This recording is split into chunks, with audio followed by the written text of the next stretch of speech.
Primero, antes de ingresar en la creación del formulario, hay que tener en cuenta lo siguiente. Por cada tipo de diagnóstico solo puede existir un formulario activo. No pueden existir más de uno que a la vez esté activo. Eh, y esto va de cara al cliente. O sea, cuando usted invite a un diligenciamiento de un diagnóstico, él solo puede ver una versión activa según el tipo de diagnóstico que se realiza. Segundo, los formularios no se editan, se versionan. ¿Esto por qué? Porque deben quedar almacenadas todas las versiones del diagnóstico del formulario que se hayan agregado. Por ejemplo, este del tipo 1 tiene 3 versiones ya que ya se han creado. Las demás quedarían como inactivo. Hay un estado que es borrador, que uno puede ir creando un formulario y como no terminó de diligenciarlo, pues lo puedo guardar como borrador. Pero en general solo puede haber un tipo activo, un formulario activo por cada tipo. Los botones son versionar, que es como una ramita, y activar, que es como un botoncito de apagar. Entonces, vamos a crear un formulario.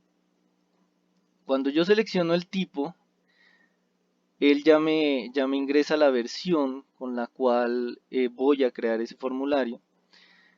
Se pueden agregar varios ejes. Como pueden ver, cada uno crea una pestaña nueva. Entonces, por ejemplo, voy a agregar el eje temático de gerencial. Le voy a poner una ponderación del 50%.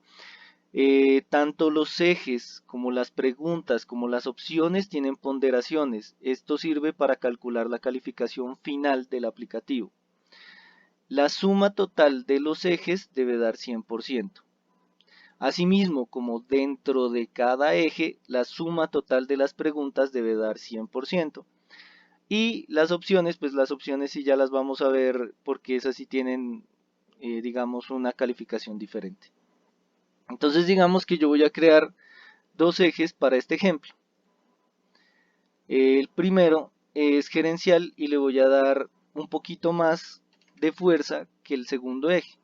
El segundo eje, digamos que es tecnología y le voy a dar 40%. Entonces en total entre los dos son 100%. Voy a crear un par de preguntas en el eje gerencial. Los tipos de preguntas, selección única. Quiere decir que solo puede seleccionar una de las opciones. Digamos, ¿tiene gerente? ¿Sí o no? Y no hay las dos opciones. En cambio, la selección múltiple, uno puede seleccionar varias opciones dentro de la pregunta. Por ejemplo, ¿cuáles de los siguientes documentos tiene en la empresa? Tenemos el documento de Cámara de Comercio, tenemos el de representación legal, tenemos el libro de actas, etc, etc. Entonces se puede seleccionar una, todas o ninguna. Vamos haciendo el ejercicio. Digamos que esta pregunta tiene 50% y voy a hacer precisamente lo que acabé de mencionar.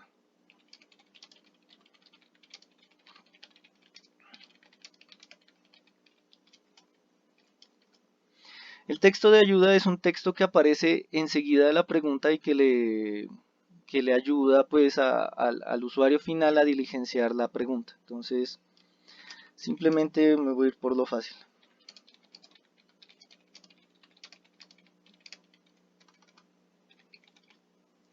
Listo. Las opciones en selección múltiple deben en total dar 100%.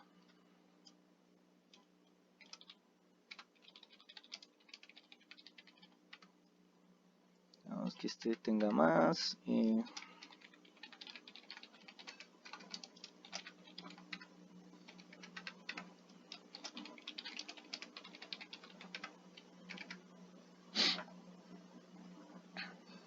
Como pueden ver aquí, todo suma 100%. Voy a agregar un glosario también para que lo podamos ver en el momento de diligenciamiento. Entonces esto sería... le voy a poner cualquiera, comunicación en este caso. digamos que no puedo continuar con el diligenciamiento del formulario, entonces lo voy a guardar como borrador. Cuando yo guardo como borrador, él no valida si la ponderación está bien, porque por ejemplo aquí falta una pregunta y tocaría diligenciar todos los datos. Igual tocaría diligenciar la información de los otros ejes. Lo voy a guardar como borrador para hacer el ejercicio de continuar con el almacenamiento. Entonces, ¿cuál fue? Estaba creando emprendimiento, ¿cierto? Entonces voy a darle continuar. Ahí sigue tal cual donde uno lo dejó. Hagamos una pregunta de tipo único. Tiene revisor fiscal.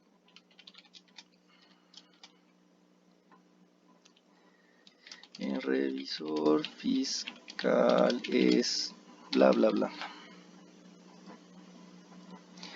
Entonces las opciones, como es única, le voy a poner sí, 100%, no, 0%. Y digamos que, no sé, por poner cualquier cosa, inconstante. Y digamos que esa opción puede tener un 50%. Voy a explicar por qué la ponderación no es necesario que dé 100%. ¿Por qué? Porque al ser selección única, yo podría seleccionar o sí, o más o menos, por así decirlo. Y es, este valor también es importante, porque ellos tienen de algún modo un revisor fiscal, que es como nuestro ejemplo. Entonces debería darle algún puntaje por eso. Pero como es selección única, solo puedo seleccionar la opción sí o la opción inconstante. Entonces, eh, por eso cuando es selección única no se valida que sume 100%. No voy a agregar glosario, el glosario digamos que no es obligatorio agregarlo en todas las preguntas, solo sería digamos, solo sería para las preguntas en las cuales ustedes tengan algún término que se use. Javier, una consulta. Sí. Ok, si fuera selección múltiple, pongamos internacionalización, por decir un ejemplo. La empresa está interesada en internacionalizarse. Ujú. El eje cuesta, el eje cuesta 50 puntos, la ponderación 50, pero esa pregunta tiene 4 respuestas. Ujú. La suma de esas 4 respuestas tiene que dar 50. No, no, no. Dentro de cada pregunta, si es selección múltiple, dentro de cada pregunta la suma debe dar 100. Ok, En selección única también, dentro de cada pregunta, las opciones pueden ir de 0 a 100. Tampoco irían a 50 en ese ejemplo, ni tampoco podrían pasar de 100. ok, listo, pues. Listo, voy a guardar este formulario solo con estas tres preguntas, pues para el ejercicio que tenemos en este momento. Me dice que las ponderaciones no están bien. Bueno, aquí me falta una ponderación. Como solo tengo una pregunta, pues debe ser el 100%. De las preguntas de cada eje debe dar 100. Listo. Entonces, aquí tengo una pregunta de 50% y aquí debería tener la otra pregunta de 50%. Ahora sí ya debe pasar. Listo. Entonces, en emprendimiento, la versión 3 está inactiva, pero la voy a activar. Ese es justo el que acabamos de hacer. Entonces, de esa manera yo dejo activo el formulario principal para ese tipo de diagnóstico. Ahora, yo quiero hacer una versión sobre ese diagnóstico porque me di cuenta que algo estaba mal. Entonces, le doy versionar, él ya me agrega aquí la versión 4, yo también puedo guardar como borrador mientras lo termino. Pero digamos que estaba mal, no sé, alguna de estas preguntas.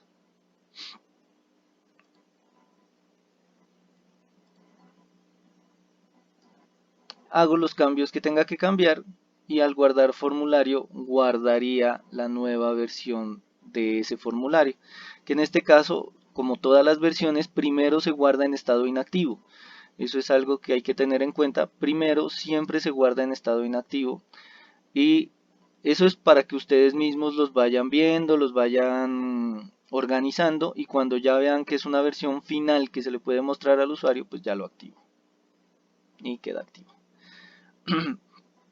Listo. Esa es la diligencia, ese es el diligenciamiento y versionamiento de un formulario.